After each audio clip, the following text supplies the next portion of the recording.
Hi hello வணக்கம் மக்களே. இது திரைநிலா ஆடியோ நாவல்ஸ் வழங்கும் உன் அருகில் வருகையில் நாவல். வாசிப்பது நான் சரண்யா சம்பத். கதைக்குள்ள போலாம் வாங்க. அத்தியாயம் 20. நைட்டே கிளம்பணுமா? என்னடா இப்படி சொல்கிற? நீ வேற உன்னோட காதலியை கூட்டிகிட்டு வந்திருக்க. உங்களுக்கு இன்னும் கல்யாணம் வேறு ஆகலை. இப்படியே 2 பேரையும் எப்படி ஹரி அனுப்ப முடியும்? நாளைக்கு அப்பா வந்துடுவார். உங்கள் 2 பேரோட பேரண்ட்ஸ்கிட்டையும் அவர் பேசி பார்க்கட்டுமே. 2 பேரோட வீட்லேயும் சம்மதிச்சாங்கன்னா மேரேஜை நடத்திடலான்னு அம்மா சொல்கிறாங்க ஹரி. விசால் ஹரிஹரனின் தோள் மேல் கை போட்டு கொண்டான். ஆமாம் ஹரி, அவ்வளவு பெரிய குடும்பத்தில் பிறந்துட்டு நீ ஏன் தனியாக போய் கல்யாணம் செஞ்சுக்கோன்னு? என்ன இருந்தாலும் அவங்க உங்கள் 2 பேரையும் பெற்றவங்க இல்லையா? அவங்கக்கிட்ட ஒரு வார்த்தை சொல்லாமல் திருமணம் செய்யக்கூடாதுப்பா. அவங்கக்கிட்ட சொல்லுவோம். அவங்க மறுத்தா இங்கேயே எங்கள் சொந்த பந்தங்களை கூப்பிட்டு பிரம்மாண்டமாக நாங்கள் உனக்கு திருமணம் செஞ்சு வைக்கிறோம். நீ கொஞ்சம் பொறுமையாக இரு ஹரி. பத்மாவதி 2 பிள்ளைகளை பெற்ற தாயின் பொறுப்போடு பேசினாள். ஹரிஹரன் சுமித்ராவை பார்த்தான். அவள் முகத்தில் எள்ளும் கொள்ளும் வெடித்தது. அவனுக்கு சிரிப்பு வந்தது. அடக்கி கொண்டு ஒன்றும் அறியாதவன் போல முகத்தை வைத்து கொண்டு சுமித்ராவை பார்த்து கேட்டான். அம்மா சொல்கிறது போல செய்யலாமா, இல்லை இப்போவே செஞ்சுக்கலாமா? நீ என்ன நினைக்கிற சுமி? சுமி பல்லை கடித்து கொண்டு ஹரிஹரனை முறைத்தவள். மொட்டையா கேட்டால் எனக்கு ஒரு மண்ணும் புரியாது. எதை பற்றி நான் என்ன நினைக்கிறேன்னு கேட்குறீங்க என்று கேட்டாள். வேற எதை பற்றி? நம்ம திருமணத்தை பற்றி தான். என்னது? அவள் அதிர்ந்து விழித்தாள். திருமணத்தை இவன் இப்போவே செஞ்சுக்கலாமான்னு கேட்குறான். இவன் பலே ஆள் தான். இவங்க முன்னாடி நான் எதுவும் பேச மாட்டேன்னே என் வாயை பிடுங்குறான் பாரு. இப்போவே செஞ்சுக்கலான்னா எங்கே எப்படி செஞ்சுக்கிறதுன்னு கொஞ்சம் விளக்கமாக சொன்னால் தேவலை. அவன் வழியிலேயே பதில் சொன்னாள் சுமித்ரா. ஆனால் கோபத்தில் வார்த்தைகளை கடித்து துப்பினாள். விழிகள் ஹரிஹரனை சுட்டெரித்தன. ஹரிஹரனுக்கு அவளது கோபம் மிகவும் உற்சாகத்தை அளித்தது. அவளுடன் விளையாட அவனுக்கு மிகவும் பிடித்திருந்தது. அவளது கோபம் அவனுக்கு மிக மிக பிடித்திருந்தது. மேலும் சீண்ட விளைந்தான். இப்போ வேணா ரெஜிஸ்டர் ஆஃபீஸில் மேரேஜ் பண்ணிக்கலாம், கோயிலில் மாலை மாற்றி தாலி கட்டிக்கலாம். இதையெல்லாம் அதிக நேரம் பிடிக்கும்னா வேறொரு முறை இருக்குது. அதையும் உங்கள் திருவாயால் நீங்களே சொல்லிடுங்களேன். இப்போ இங்கே பெரியவங்களாம் அம்மா இருக்காங்க. அவங்க முன்னால் மோதிரம் மாற்றிட்டு நம்ம வாழ்க்கையை தொடங்கிடலாம். வாழ்க்கையை தொடங்குறதுன்னா அது தெரியாதா? ஃபர்ஸ்ட் நைட்டை சொல்கிறாரு. ரூபா குலுங்கி சிரித்தாள். ஆனால் இப்போ காலையில் 10 மணி ஆச்சேடா. இப்போ நீ சொல்கிற வாழ்க்கையை தொடங்கினா இது ஃபர்ஸ்ட் மார்னிங்கோ ஆஃப்டர்நூனோ நைட்டோ. First is the best. அவரே அவசரத்தில் இருக்கார். நீங்கள் வேற எடுத்து சொல்லிகிட்ருக்கீங்க. என்ன சுமி, நீ என்ன முடிவுக்கு வந்திருக்கிற? ரூபா சுமித்ராவிடம் வினவினாள். அவன் என்ன சொல்ல போகிறான்? என் முடிவு தான் அவன் முடிவும். இல்லை சுமி. ஹரிஹரன் சுமித்ராவை நோக்கி கண் சிமிட்டினான்.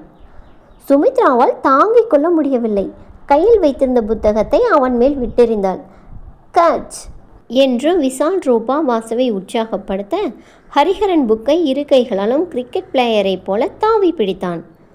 சூப்பர் கேட்ச் அண்ணா. வாசவி ஹரிஹரனுக்கு கை கொடுத்தாள். சுமித்ரா கோபத்துடன் சோபாவை விட்டு எழுந்தாள். ஏய் சுமி, கூல் டவுன்.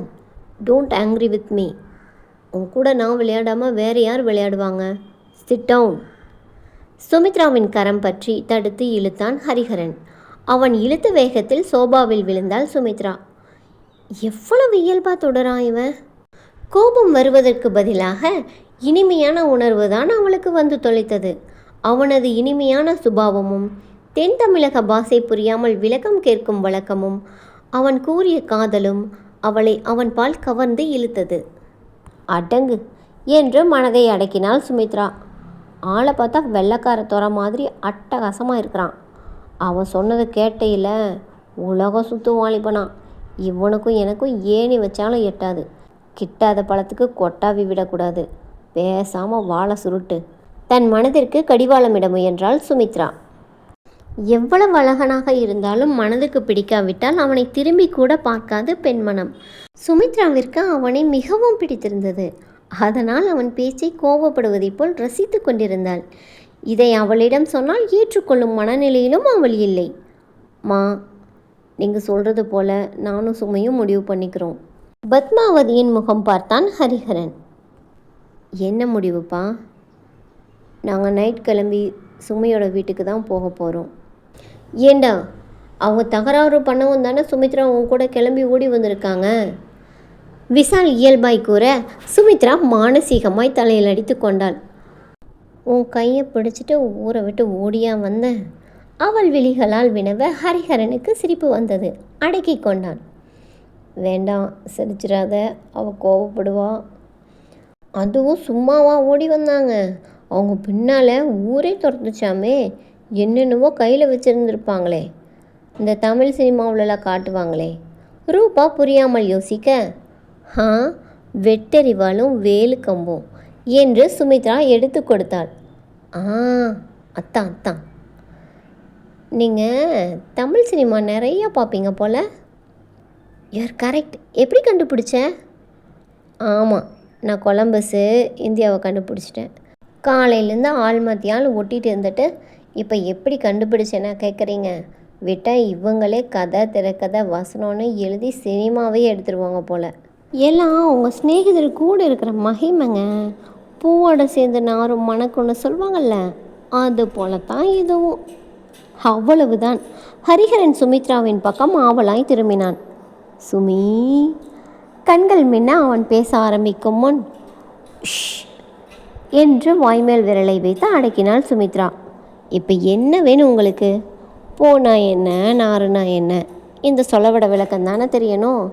சொன்னால் மட்டும் விளங்கிடுமா? எதுக்கு இந்த வீண் வேலை? நான் நாதாரின்னு சொன்னால் நீங்கள் நாய்னரின்னு எடுத்துக்க போகிறீங்க. நீங்கள் உங்களுக்கு தெரிஞ்சதை மட்டும் புரிஞ்சுக்கோங்க என்ன? சுமித்ராவின் மிரட்டலை ரசித்த பத்மாவதி, ஹரி, என் மருமக கெட்டிக்கார பொண்ணுப்பா. வயசு ரொம்ப சின்னதாக இருக்கும் போலன்னு நினச்சேன். உன்னைய மிரட்டி வைக்கிற பாரு, பிழைச்சிக்குவா என்று பாராட்டினாள். அதை சரிம்மா, இவ ஏதோ வடைன்னு சொன்னாலே, அது என்ன வடை? ஹரிஹரன் புரியாமல் விழித்தான். அதை அவகிட்டையே கேளு, உனக்கு அவ தான் லைக்கு. பத்மாவதி வயிற்றை பிடித்து கொண்டு விழுந்து விழுந்து சிரித்தாள். சுமே ப்ளீஸ், அவன் கெஞ்சுவது போல் பார்த்தான். நீங்கள் திங்கதிலே குறியாருங்க. சொல வடைனா நீங்கள் நினைக்கிற மாதிரி உளுந்து வடை பருப்பு வடை இல்லை. சொல வடை மீன்ஸ் பழமொழி. பழமொழி, what a fantastic nickname. சொல வடை, ஐ லைக் இட். வடைன்னு வந்துருச்சுல்ல, நீங்கள் லைக் பண்ணத்தான் செய்வீங்க. சுமின்னு ஆரம்பித்தாலும் நான் லைக் பண்ண தான் செய்வேன். போதுமே. சுமித்ராவின் முகம் சிவந்தது. ஹரிஹரன் விழுங்கி விடுவது போல் அவளை பார்க்க ஆரம்பிக்க, ரூபா அதை விழியால் உயர்த்தி விஷாலிடம் செல்ல கோபம் கொள்ள, வாசவி கன்னத்தின் மேல் கை வைத்து ஹரிஹரனின் பார்வையை ரசிக்க ஆரம்பிக்க, பத்மாவதி தாங்க மாட்டாமல் தொண்டையை என்று கனைத்து ஹரிஹரனை தன் நிலைக்கு கொண்டு வந்தாள். சுமித்ரா இதழ் கடித்து முகம் திருப்பி கொண்டாள்.